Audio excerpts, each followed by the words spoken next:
Hello everyone, welcome to my channel. मैं हूं मनोज शर्मा और आज की क्लास में हम करने जा रहे हैं क्लास 12th का चैप्टर कैश फ्लो स्टेटमेंट, जिसको हम टीएस ग्रेवाल टेक्स्ट बुक से कर रहे हैं। और आपको याद हो पिछली क्लास में इसका इंट्रोडक्शन पार्ट हो गया था और फर्स्ट क्वेश्चन भी हो गया था। आज सेकेंड क्वेश्चन से स्टार्टिंग करते हैं। मैं सेकेंड क्वेश्चन को रीड करता हूँ, आप देखिए। लिखा हुआ है classify the following transaction as operating activity for a finance company and non finance company. मतलब हमको ये बताना है, नीचे कुछ ट्रांजेक्शन दे रखी हैं कि उनमें से कौन सी फाइनेंस कंपनी के लिए ऑपरेटिंग बनती है और कौन सी नॉन फाइनेंस के लिए ऑपरेटिंग बनती है। पहले तो पॉइंट ये समझते हैं फाइनेंस कंपनी बोलते किनको है। दो तरीके की कंपनी है, एक है फाइनेंस कंपनी, एक है non finance company. Finance company वो है जो कभी भी गुड्स की ट्रेडिंग नहीं करती, जैसे कि बैंक्स, इसी तरीके से म्यूचुअल फंड, इसी तरीके से इन्वेस्टमेंट कंपनी। इन सभी कंपनी को हम क्या बोलते हैं? Finance company. और नॉन फाइनेंस कंपनी कौन सी है? जो किसी ना किसी तरीके से गुड्स की ट्रेडिंग करती हैं, चाहे वो रॉ मटेरियल की फॉर्म में करें, चाहे फिनिश्ड गुड्स की फॉर्म में करें, चाहे मैन्युफैक्चरिंग की फॉर्म में करें। तो ये क्लियर हो गया। उससे जो इनकम जनरेट होगी वो उसकी कौन सी इनकम है? Operating income. इन कंपनी का भी फिर इनकम का कोई ना कोई तो सोर्स होगा। कौन सा सोर्स है? सबसे बड़े सोर्स है इंटरेस्ट रिसीव। जैसे बैंक का इनकम का सोर्स क्या है? इंटरेस्ट रिसीव्ड होना। इसी तरीके से ये बैंकों के पास जब सरप्लस मनी है तो इसको इमीडिएट ये क्या करते हैं? मार्केटेबल सिक्योरिटी में इन्वेस्ट करते हैं, जहां से इनको डिविडेंड रिसीव्ड। तो इनके इनकम के सोर्सेज जो बनते हैं वो बेसिकली क्या बनते हैं? इंटरेस्ट रिसीव्ड होना और डिविडेंड रिसीव्ड होना। अब एक एक क्वेश्चन करके करते हैं। पहले फर्स्ट पार्ट करते हैं, जिसमें हमें ऑपरेटिंग एक्टिविटी बतानी है कि क्या ये फाइनेंस कंपनी के लिए बनती है या नहीं बनती। पहला पॉइंट आ रहा है। पहले पॉइंट में लिखा है purchases of share on stock exchange. जो फाइनेंस कंपनी है उनके लिए शेयर की परचेजिंग करना रेगुलर वर्क है, इन्वेस्टमेंट वर्क नहीं है। तो इनके लिए क्या बन गया? Operating activity. तो पहला पॉइंट इनका क्या बनता है? ये ऑपरेटिंग एक्टिविटी। क्लियर हो गया? पहले का आंसर है ए, यानी कि ये इनके लिए फाइनेंस कंपनी के लिए ऑपरेटिंग एक्टिविटी बनती है।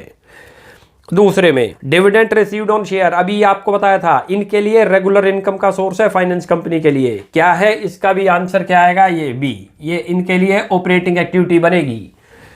सी की बात करो, डिविडेंड पेड ऑन शेयर्स, ये इनका ऑपरेटिंग एक्टिविटी नहीं है। डिविडेंड किसको पे किया जाएगा? शेयर होल्डर को। वो ऑपरेशनल वर्क नहीं है, याद रख लो।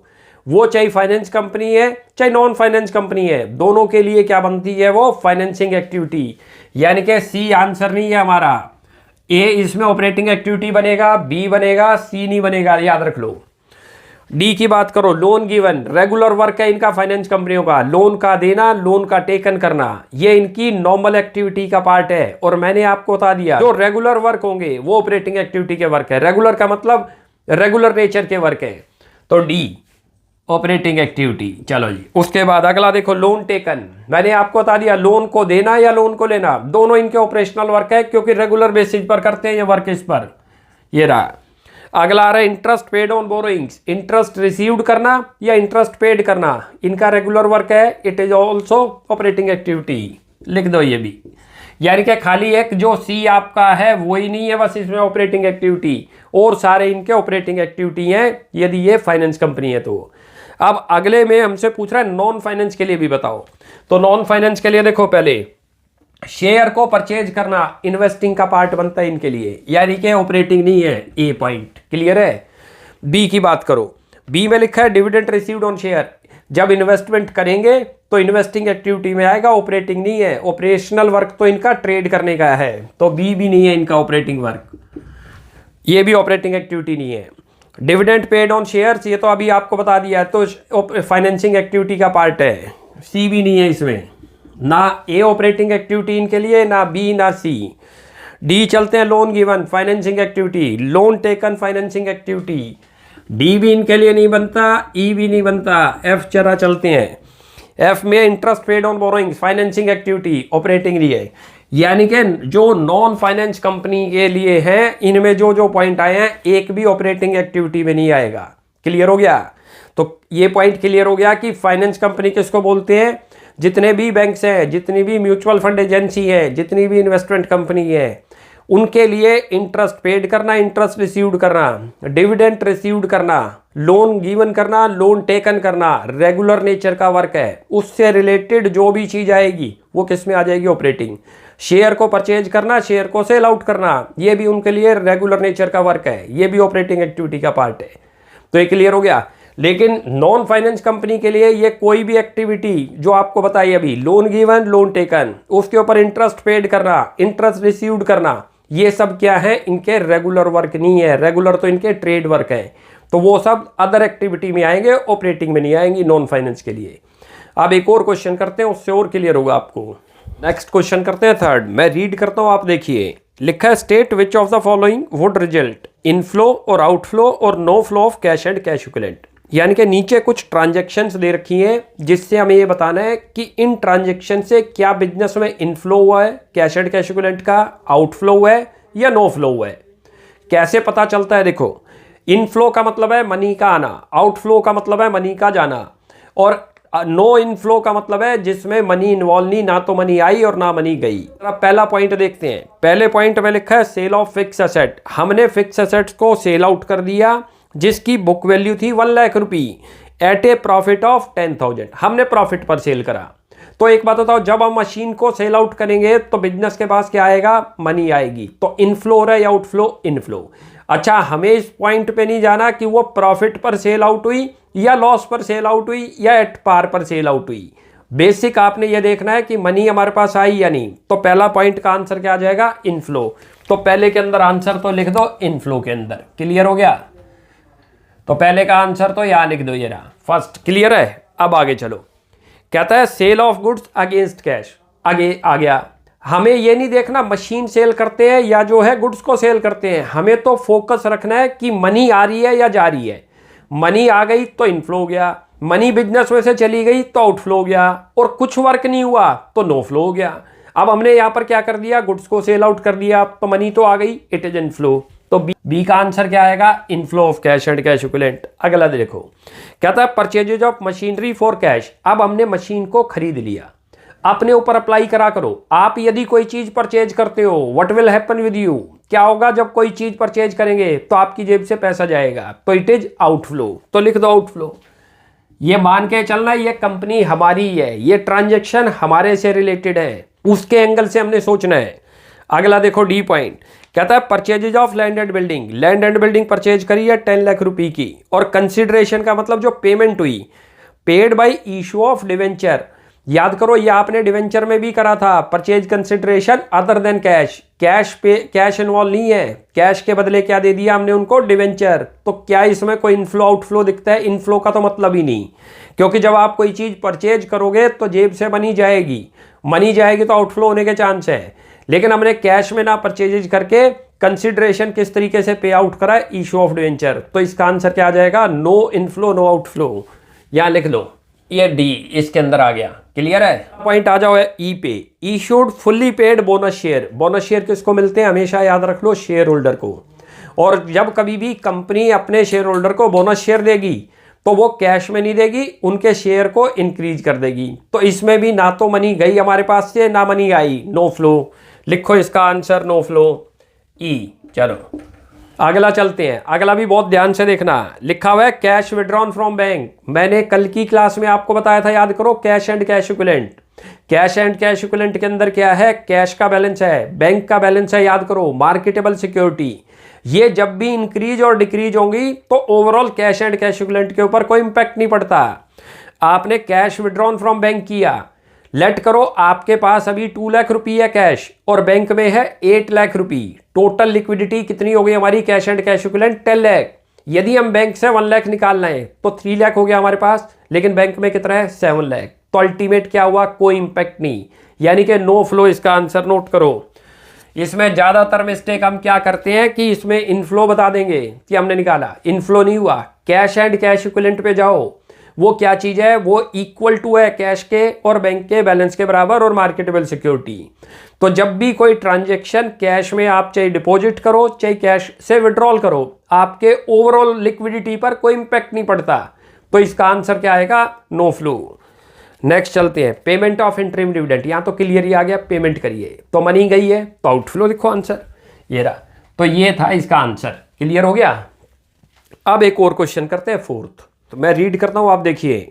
लिखा है for each of the following transaction, नीचे कुछ ट्रांजैक्शन बता रखी है।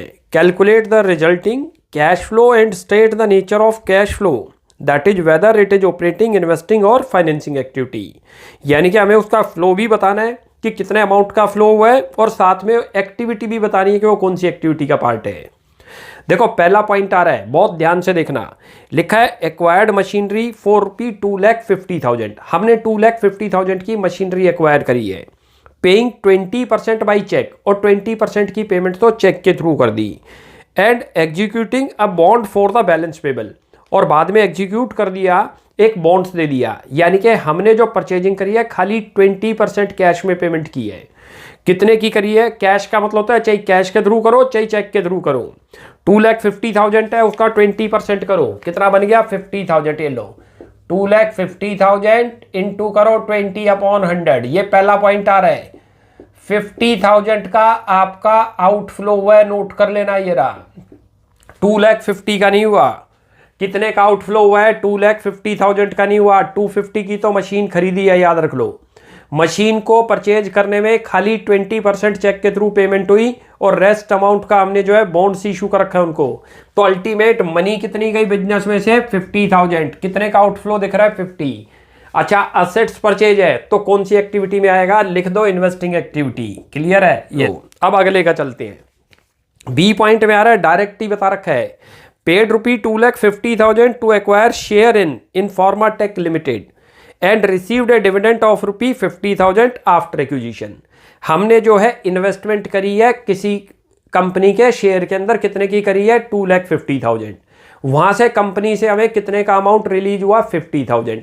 2,50,000 की पेमेंट कर रखी है कंपनी को शेयर परचेज करने में। पेमेंट कितनी हुई? जेब से नोट करो, ये रहा पेमेंट हुई 2,50,000। अच्छा, कंपनी ने बाद में आपको डिविडेंड भी दे दिया। कितना डिविडेंड मिल गया? 50,000। ओवरऑल चेक करो, इतनी मनी तो जेब से गई और इतनी मनी आ गई एज ए डिविडेंड। ओवरऑल आपको क्या दिख रहा है? आउटफ्लो दिख रहा है। कितने का दिख रहा है आउटफ्लो? याद करो 2 लाख रुपये। ये इसका आंसर है। कहीं आप 250 लिख दो, क्योंकि आपको इनकम भी मिली है और पेमेंट भी हुई है। नेट इफेक्ट निकाल लेंगे कि नेट कंपनी को इनफ्लो हुआ या आउटफ्लो हुआ। हमारी जेब से 2 लाख रुपये नेट गया, क्योंकि 50 तो वहां से आ ही गया। और कौन सी एक्टिविटी में आ जाएगा? लिख दो इन्वेस्टिंग, क्योंकि आप इन्वेस्टमेंट कर रहे हो। क्लियर हो गई? ये था। अब जरा सी पॉइंट पे आओ, हर पॉइंट को सोच के करना। सी पॉइंट में लिखा है sold machinery of original cost 2 lakh रुपये। कॉस्ट वैल्यू है 2 लाख रुपये with A accumulated depreciation of 1,60,000। आज उसकी बुक वैल्यू रह गई है 40,000 की। फॉर रुपीज 60,000 कितने में सेल आउट करी? हमारा ना तो 2 लाख से वास्ता, 2 लाख की तो कॉस्ट वैल्यू थी। इतना एक्युमुलेटेड डेप्रिसिएशन चार्ज हो चुका 1,60,000। मशीन की बुक वैल्यू है 40,000, बट मशीन कितने में सेल आउट करी हमने? 60। तो क्या दिख रहा है? इनफ्लो। लिख दो आंसर इसका, इनफ्लो 60,000। भाई मनी आ गई तो इनफ्लो हो गया, मनी चली गई तो आउटफ्लो। और कौन सी एक्टिविटी में आएगा? इन्वेस्टिंग। तीनों ही इन्वेस्टिंग में आएंगे। तो क्लियर हो गया? तीनों के आंसर आपको पता चल गए, तीनों ही इन्वेस्टिंग एक्टिविटी में आनी है। पहले पार्ट के अंदर 50,000 से आउटफ्लो दिख रहा है, क्योंकि पेमेंट खाली 20% करी। दूसरे पार्ट के अंदर हमें 250 आया, पे करा है, और 50,000 आया है, तो नेट आपका आउटफ्लो हुआ 2 लाख, जो ये दिखा दिया। तीसरे केस में अंदर सीधा बता रखा है मशीन इतने की सेल हो गई। हमें मतलब नहीं वो प्रॉफिट पर हुई या सेल हुई, हमें तो इनफ्लो और आउटफ्लो की बात करनी थी। इनफ्लो कितने का दिख रहा है? 60, तो 60,000 लिख दो। क्लियर है? अब एक और क्वेश्चन करते हैं, फिफ्थ। और फिफ्थ के अंदर हमें क्या फाइंड आउट करना है? Net profit before tax and extraordinary item. कैसे कैलकुलेट करेंगे वो देखते हैं। उससे पहले देखो मैंने इसका एक फॉर्मेट बना दिया, उस फॉर्मेट को आप अच्छी तरह से याद रख लेना, आगे भी काम आएगा भी। ये देखो, सबसे पहले लिखते हैं नेट प्रॉफिट। याद रख लो, नेट प्रॉफिट जो बैलेंस शीट में आपको 2 साल के प्रॉफिट दे रखे होंगे, उन दोनों का डिफरेंस लेंगे। Closing balance minus opening balance आपको 2 साल के दे रखे होंगे, तो जो क्लोजिंग बैलेंस होगा जो करंट ईयर का, और माइनस करते हो ओपनिंग बैलेंस यानी कि प्रीवियस ईयर का, तो ये तो डिफरेंस आएगा। It is called net profit. इसके बाद इसमें 4 चीज ऐड करते हैं, वो याद रख लो। 2 तो डिविडेंड है, एक है प्रपोज डिविडेंड, वो है प्रीवियस ईयर का, एक है इंटरिम डिविडेंड जो कंपनी बीच में प्रोवाइड करती है शेयर होल्डर को, उसको ऐड करेंगे जो पेड कर रखा है। उसके बाद ट्रांसफर टू जर्नल रिजर्व याद हो जाएगा। एक है फिर इसके बाद प्रोविजन फॉर टैक्स, पहले ये याद रख लो। टोटल 5 आइटम बेसिकली याद रख लो कौन कौन सी है। नेट प्रॉफिट लेना है, 2 डिविडेंड लेने हैं, प्रपोज डिविडेंड प्रीवियस ईयर, उसके बाद इंटरिम डिविडेंड, साथ में जो है ट्रांसफर टू जनरल रिजर्व और उसके बाद प्रोविजन फॉर इनकम टैक्स। और ये भी याद रख लेना है ये करंट ईयर लेना है, प्रीवियस नहीं। एक्स्ट्रा ऑर्डिनरी आइटम यदि कभी क्वेश्चन में गिवन हो, जर्नली नहीं दी होगी तो ऐड कर देंगे यदि वो प्रॉफिट एंड लॉस में डेबिट कर रखे हैं तो, और लेस कर देंगे उसको यदि प्रॉफिट एंड लॉस में क्रेडिट कर रखी है। यदि रिफंड आपके पास आया तो रिफंड को माइनस कर दो इनकम टैक्स की तरफ से। ये क्लियर हुआ? क्यों करते हैं ऐसा वो समझो। हमारे टॉपिक का नाम देखो क्या है, net profit before tax and extraordinary item. यानी कि हमें वो वाला प्रॉफिट चाहिए जो टैक्स देने से पहले और ऑर्डिनरी आइटम से पहले का था। तो कैसे पता चलता है? जो बैलेंस शीट में प्रॉफिट गिवन है उसमें हर चीज डिडक्ट हुई है, वो सब कुछ देने के बाद आई है। हमें क्या चीज चाहिए? पहले का चाहिए। पहले का लेने के लिए क्या करेंगे? उनको रिटर्न बैक कर दो, ऐड कर दो। कोई आइटम जो आपने सब्ट्रैक्ट करी थी प्रॉफिट से, जैसे डिविडेंड दिया था तो क्या कर रखा था? प्रॉफिट रिड्यूस कर रखा है, ऐड कर दो क्योंकि प्रॉफिट बिफोर बनाना है हमें। ऐसे इंटरिम डिविडेंड हमने पेड कर रखा है, ऐड कर दो। इनकम टैक्स का रखा है, जनरल रिजर्व में ट्रांसफर कर रखा है, ऐड कर दो। कोई इनकम आपने कर रखी है इसमें ऐड तो उसको माइनस कर दो, जैसे कि यदि इनकम टैक्स रिफंड आया तो माइनस कर दो। कोई एक्स्ट्रा ऑर्डिनरी आइटम क्रेडिट कर रखी थी जो इनकम आ गई, लेट करो इंश्योरेंस कंपनी से कोई क्लेम आया तो माइनस कर देंगे। तो कौन से स्टेप पर आ जाएंगे? Net profit before tax and extraordinary item. ये क्लियर हो गया? अब एक क्वेश्चन करते हैं उससे क्लियर होगा आपको। Following is the extract from the balance sheet of Krishna limited as at 31 March 2023। Equity and liability दे रखी है और बैलेंस शीट की 2 साल की बैलेंस शीट दे रखी है। एक्सट्रैक्ट सरप्लस दे रखा है, दैट इज P&L यानी कि statement of profit and loss. 2 साल के दे रखे हैं, अभी बताया कैसे निकलता है। बेस हमेशा नेट प्रॉफिट ही रहेगा मेरा। नंबर 2 दे रखा है dividend payable, it is current liability, ये नहीं आएगी। डिविडेंड पेड आएंगे, याद रख लेना। आगे एडिशनल इंफॉर्मेशन में propose dividend for the year ended 31 मार्च 2022 और 23 are ₹4 lakh and 5 lakh.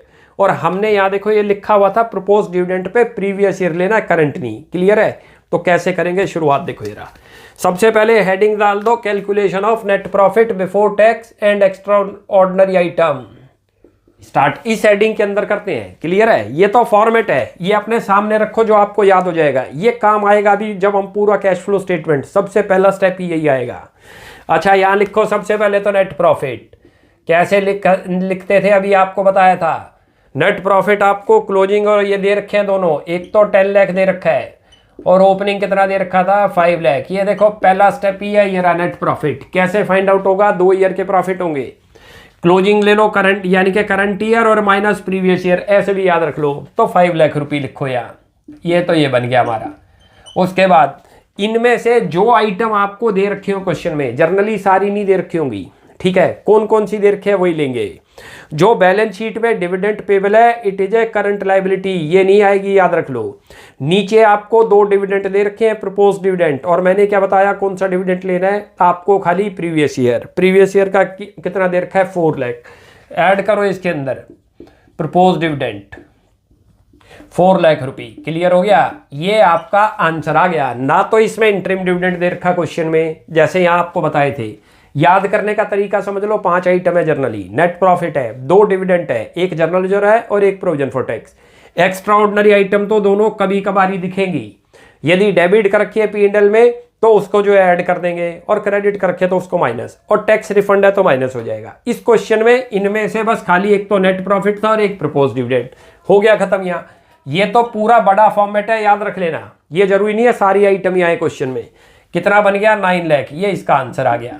Clear हो गया? ये आपका net profit before tax and extraordinary item आ गई। क्लियर है? यही पूछ रहा था हमसे क्वेश्चन में। अब एक और क्वेश्चन करते हैं 6th, तो उसमें भी हमें net profit before tax and extraordinary item find out करनी है। मैं रीड करता हूं, आप देखिए।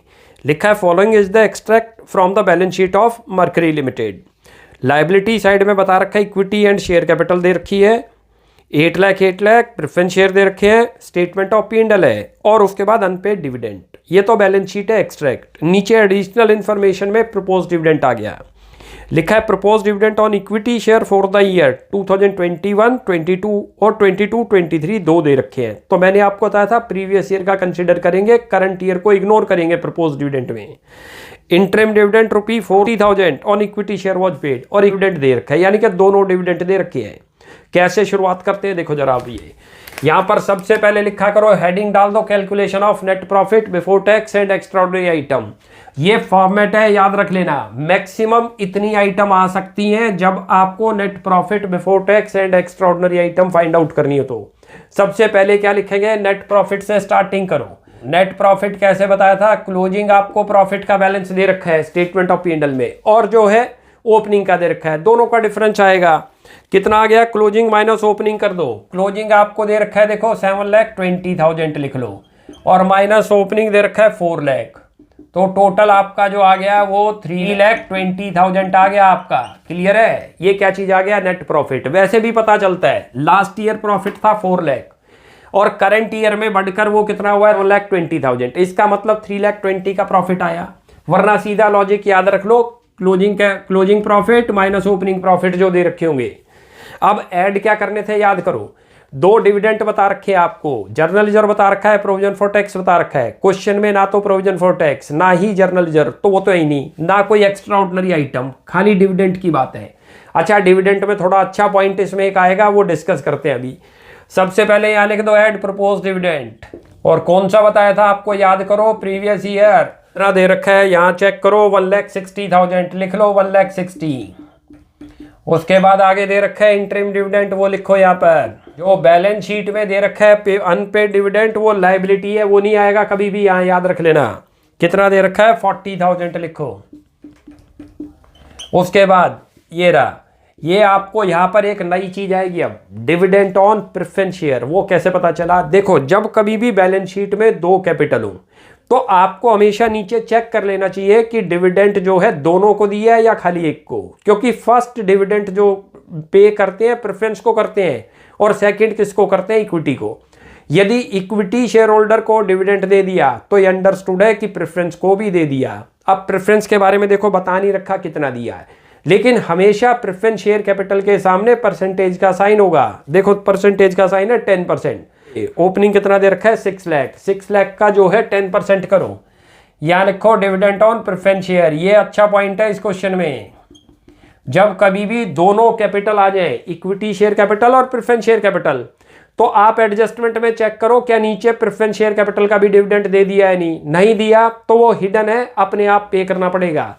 यहाँ लिख दो डिविडेंड ऑन प्रेफरेंस शेयर। कैसे निकलेगा, जो रेट मैंने अभी आपको बताया, अमाउंट तो दे रखा है 6 लाख बैलेंस शीट में, 10/100 करो, कितना बन जाएगा 60,000। ये लिख दो। क्लियर हो गया ये। अब ये इसका आंसर आ जाएगा। अब इसको कैलकुलेट कर लो। कैलकुलेट करते हो तो 1 लाख तो ये हो गया, 2 हो गया 5,80,000 चेक करो। ये आंसर आ गया इस क्वेश्चन का। ये था हमारा net profit before tax and extraordinary item. लिख लो, ये आंसर है इसका। क्लियर हो गया, जो फाइंड आउट करना था। बहुत अच्छा पॉइंट था इसमें प्रेफरेंस शेयर से रिलेटेड। अब एक और क्वेश्चन करते हैं 7, उसमें भी हमें एक net profit before tax and extraordinary item find out करना है। मैं क्वेश्चन रीड करता हूं, आप देखिए। लिखा है from the following extract of balance sheet of universal limited, calculate net profit before tax and extraordinary item. Equity and liability बता रखी है आपको, 2 ईयर की दे रखी है 10 लाख। प्रेफरेंस शेयर कैपिटल भी ऐसे ही दे रखे हैं, और स्टेटमेंट ऑफ P&L बता रखा है। प्रीवियस ईयर का तो दे रखा है 10 लाख यानी कि ओपनिंग बैलेंस, और क्लोजिंग बैलेंस है 15 लाख। एडिशनल इन्फॉर्मेशन में बता रखा है interim dividend of 2 lakh was paid on equity shares on 1 November 2022। Equity share पर डिविडेंड दिया हुआ है, तो आप ये अंडरस्टूड है कि प्रेफरेंस शेयर को ऑलरेडी हमें अपने आप देना, वो क्वेश्चन में बताएगा नहीं, याद रख लो। ये हिडन होगा जब कभी भी 2 कैपिटल दे रखी हो और डिविडेंड खाली हमने इक्विटी को दिया है, तो प्रेफरेंस का डिविडेंड हमें अपने आप पे करना होगा। प्रेफरेंस के आगे रेट ऑफ डिविडेंड मेंशन होगा, याद रख लो, उसकी कैपिटल के आगे। अब सबसे पहले शुरुआत जो होगी वो नेट प्रॉफिट से होगी। ये साइड में तो मैंने आपको फॉर्मेट बना दिया, याद रख लो। ये मैक्सिमम आइटम आ सकती हैं जब हमें ये कैलकुलेट करने को बोल दे तो। इसको याद करने का टेक्निक भी है। सबसे पहला बेस रहेगा net profit, closing profit minus opening profit. उसके बाद 4 चीज याद रख लो, 2 डिविडेंड हो सकते हैं, इसके अलावा आपका जो है जर्नल लेजर और provision for tax. Extra ordinary item यदि आपने डेबिट कर रखी है तो उसको ऐड कर देंगे, और यदि P&L में वो क्रेडिट कर रखे तो माइनस, और टैक्स रिफंड है तो माइनस, जैसे रहा।